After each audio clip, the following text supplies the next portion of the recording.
सैया जी डीजे पे आग लगा दे ले,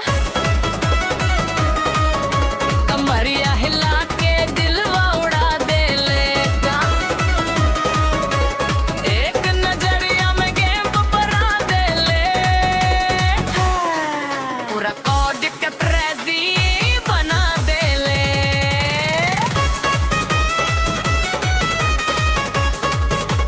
डीजे वाला बीट जब हैवी बजे हाथ है, दिलवा हमार कंदेल से निकले। आ आ आ आ आ आ आ तू स्टेज पे एंट्री मार से जान, पूरा माहौल फायर में बदले ले।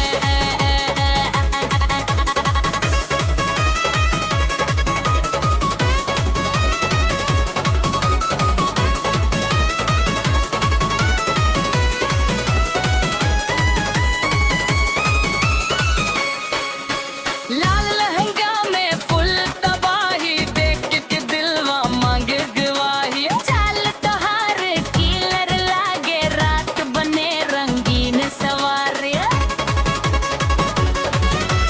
आँखियाँ तोहर करे टैटे, दिलवा हो गइल फुल हाईजैक। तू हंसलस ते बिजली गिरस, बाकी सब हो जाले आउट टैक।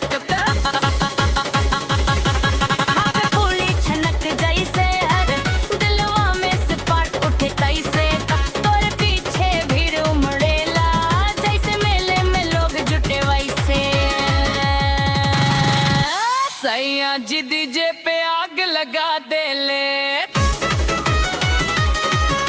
कमरिया हिला के दिल में उड़ा दे ले।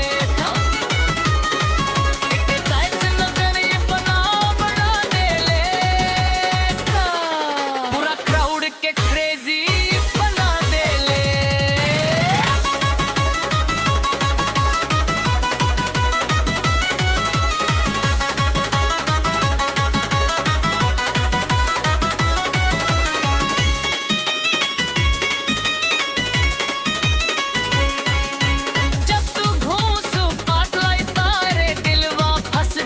नाइट लाइफ में धीरे धीरे तू पास आ से, जादू हो जाए फुल वाइब में।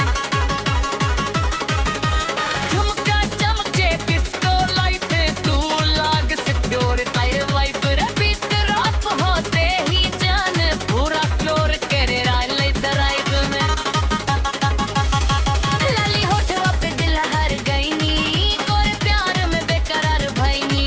एक बार हाथ पगले जान, दुनिया छोड़ यार भाई नी। तेंजिया बेस गिरावट, दिलवा बोले पास आ जरा। रात जवानी म्यूजिक लाउड, आज बना दे पार्टी क्राउड।